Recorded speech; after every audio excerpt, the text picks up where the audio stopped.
Married for 13 years with 2 kids, I shattered my perfect life by cheating with another dad. Now, as my ex-husband moves on with someone new, I'm left battling regret, hoping for forgiveness that may never come.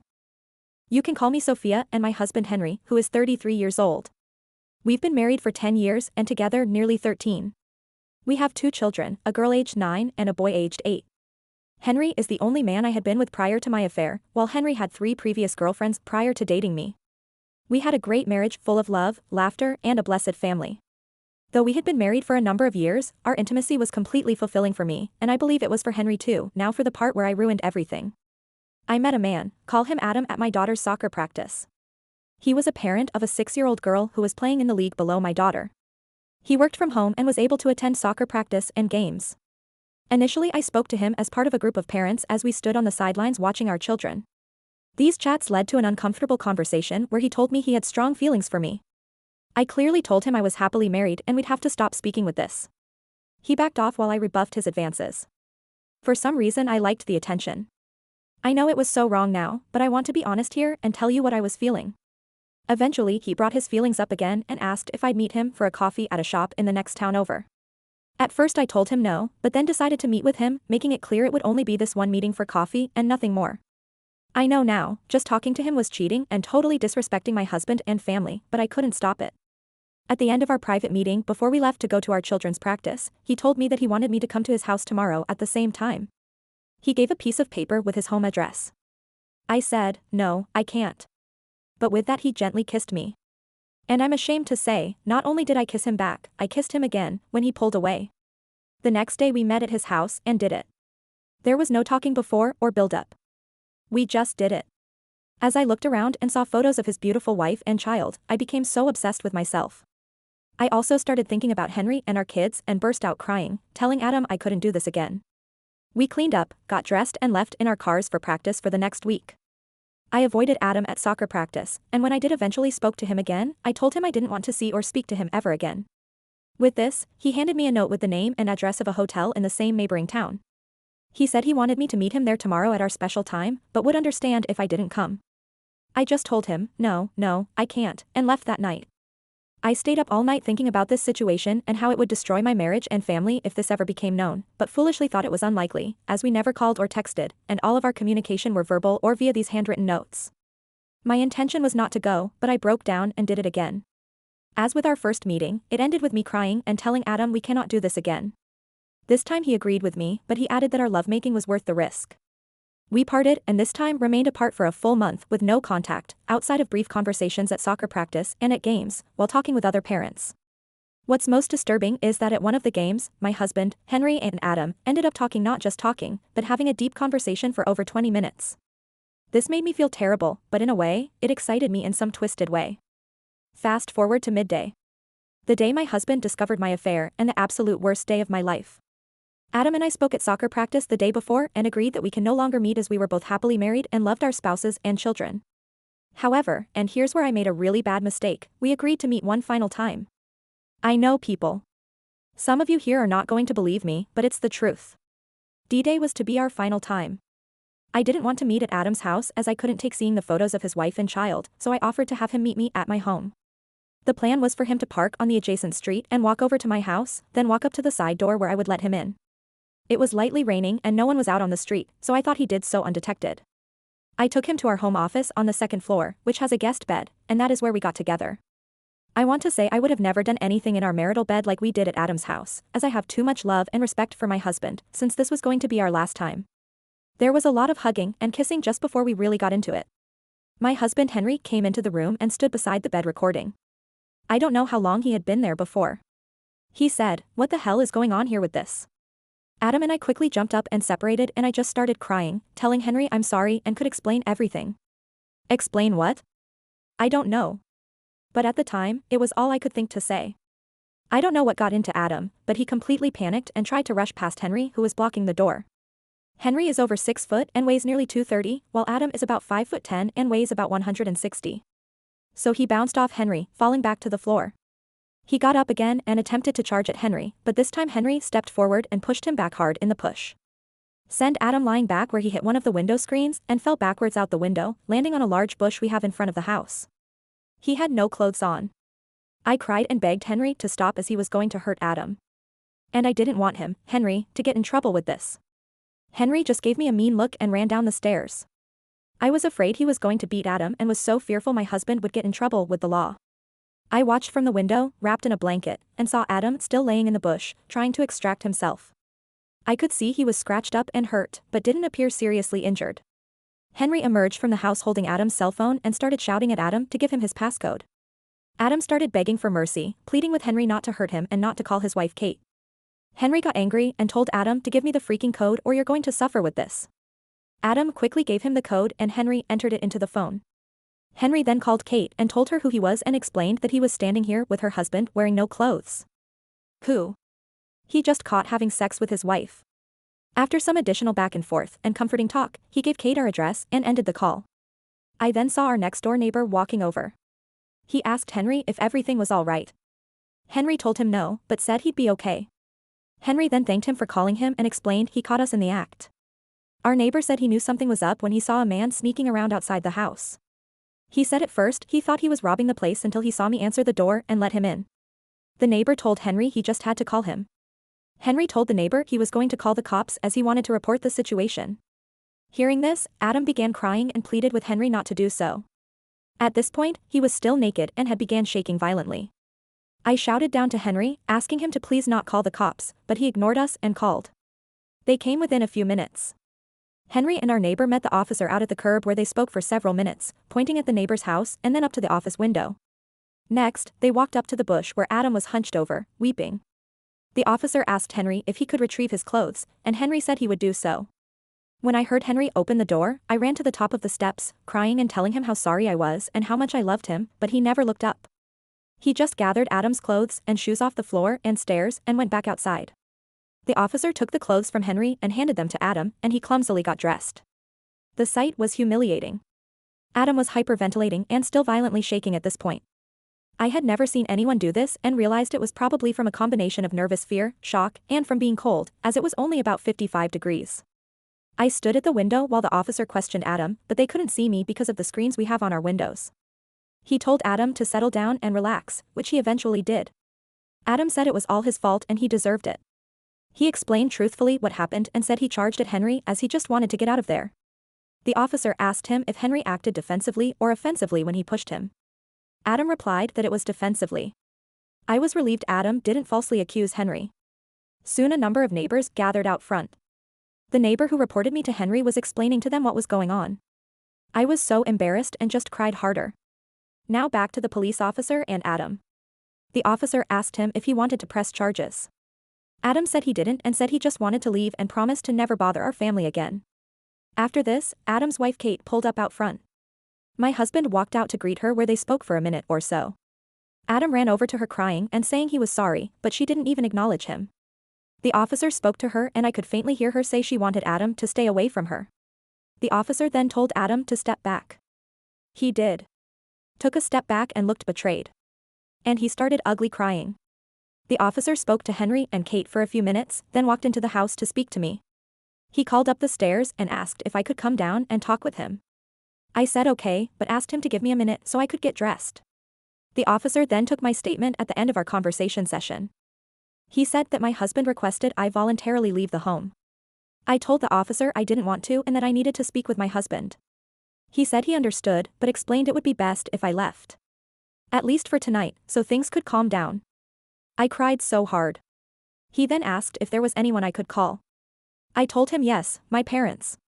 Coincidentally, shortly after I said this, I heard my mom's voice on the porch talking to Henry. When I saw her face, it broke me. I just said, "Mom, I'm sorry Mom, I really messed up." The officer explained to my mom that it would be best for me to stay with her for a few days, at least until things settled down. I then went upstairs with her to pack. She didn't say anything while packing, but I saw she was fuming. I knew she was angry, embarrassed, and really disappointed with me.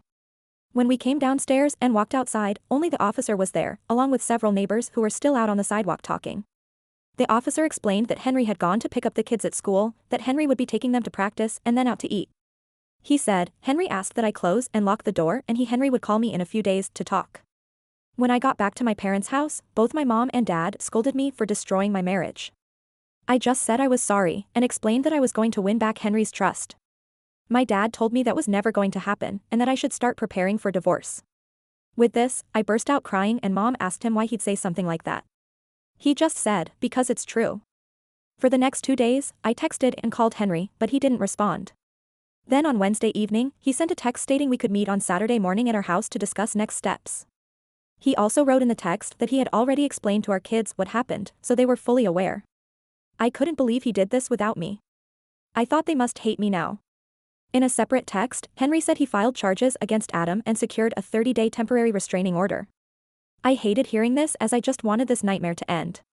To make matters worse, the incident was written up in the police section of our local paper. While the paper didn't give names or our house number, it did give our street name and was written.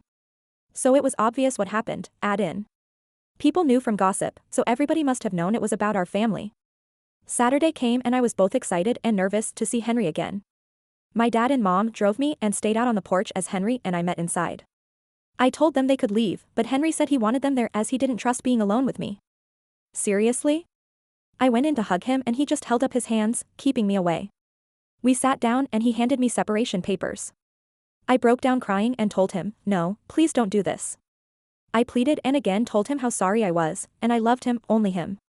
He just said, no you don't, and started explaining the papers like a machine on a mission. I continued begging just to have a moment to talk to him about what happened, but he just kept explaining how the separation will work. He said I could move back in, but would be staying in the office.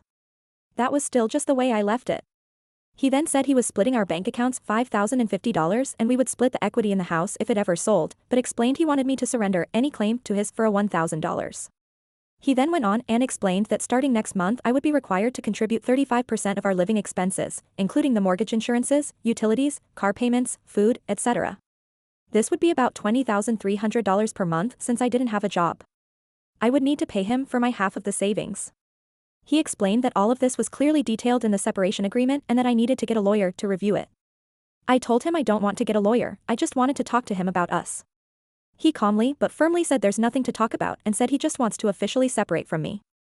Then he explained that the only time he will talk to me would be for matters pertaining to our kids or when our kids are talking to both of us. He said, anything else, I say will be ignored. I cried and asked if he was seriously going to divorce me and he said, right now that's my plan. I told him I couldn't live without him and I will fight with everything I had to keep him. He gave me a reaction I didn't expect. Thinking back, I can clearly see it printed in my mind. He just looked at me with disgust and started laughing loudly. With that he yelled out to my parents to come in. He then called his parents on speakerphone and explained everything. He just told me to both sets of parents. It was so cold.